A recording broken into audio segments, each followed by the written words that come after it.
How fast can a child learn a musical instrument compared to an adult? How fast can they learn a second or third language? They learn fast, right? Because why? How many people you hear a song and it'll take you back to when you were a child? Raise your hand. How many people it's not a song, but maybe it's a fragrance or a food that will take you back decades? Because information combined with emotion became a long-term memory, right? Because we're not logical, we're what? We don't do things logically all the time. We do things what? Emotionally, right? Because we're not logical, we're biological. Everyone wants to write this down. All learning is state dependent. That the emotional state that you feel when you're learning something gets anchored to the learning. Does that make sense? By the way, what was the state that you felt back in school? Bored, and the other half of the class is like confused, right? Now, on a scale of 0 to 10, what's boredom? 0. Anything times 0 becomes what? 0, and that's why a lot of people don't remember what they learned. It's the emotional state. Does that make sense? We said that children are the fastest learners, right?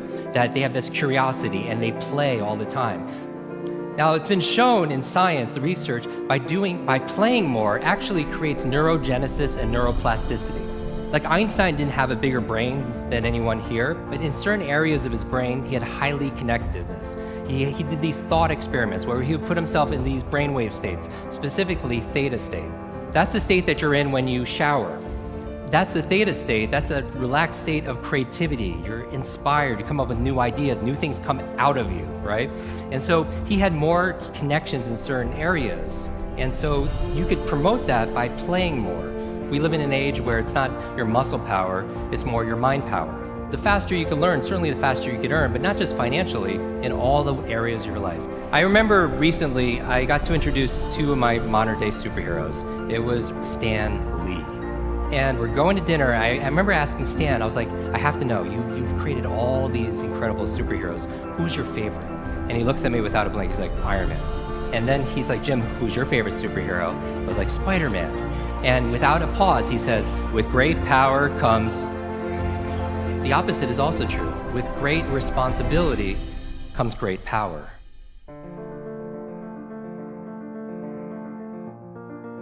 When you take responsibility for something, you have great power to what? To change things, to transform things, to make things better. You want to build a physical muscle, you give it what? Nutrition. Same thing with your mental muscles. Information combined with emotion becomes a long-term memory, right? The state that you learn something in, the mood and the feelings that you learn something in gets attached to what you want to learn. I'm going to give you 6 keys to learn anything faster. You can write these down. I want you to remember, be fast. Be fast. 6 keys to learn any subject or skill faster. So the B in be fast stands for believe. Because if you believe you can or believe you can't, either way, what? Either way, you're right. All behavior is belief-driven. How many people here talking about memory? Because memory, forgetting is a state. A lot of people say, oh, I have a bad memory. Right? They always think I have memory, or I have focus, or I don't have focus, or I have creativity, I don't have creativity. I want you to scrap that. Creativity is not something you have, it's something you do. Memory is not something you have, it's something you do. There's no such thing as a good or bad memory. There's just a trained memory and an untrained memory. Your brain is like a supercomputer, and your self-talk is a program it will run. So if you tell yourself you're not good at remembering names, you will not remember the name of the next person you meet because you programmed your supercomputer not to. Your mind is always eavesdropping on your self-talk. And so the challenge here is this: too much information, too little time. The amount of information is doubling at dizzying speed, but how we learn it, how we remember it, has that changed at all? Your brain cycles through different brain waves. Beta is when you're most awake, delta is when you're asleep, theta is right above delta. That's the state of creativity we talked about. Like in between theta and beta, when you're most awake, is a state called alpha. Right? It's a state you go in when you meditate, states you go into when you do deep breathing, state you're also in when you watch television. Alpha state is a great state to learn in though. So how do you keep your brain active? So smart devices could be extremely convenient. I'll give you a third villain: digital dementia. This is the idea that we're outsourcing our brains to our smart devices. We're so reliant on our smartphones that our smartphones are making us stupid. It's convenient. I don't want to memorize 500 phone numbers, but we've lost the ability to memorize one. There is no learning without remembering. So B is believe. Believe you can, believe you can. Now the E, I'm going to go through these really fast, is exercise. Exercise. And what I mean by this is I mean physical exercise. Because your brain, the primary function of your brain is to control your movement. As your body moves, your brain grooves. If you want to learn any subject or skill faster, the F is to forget. Forget.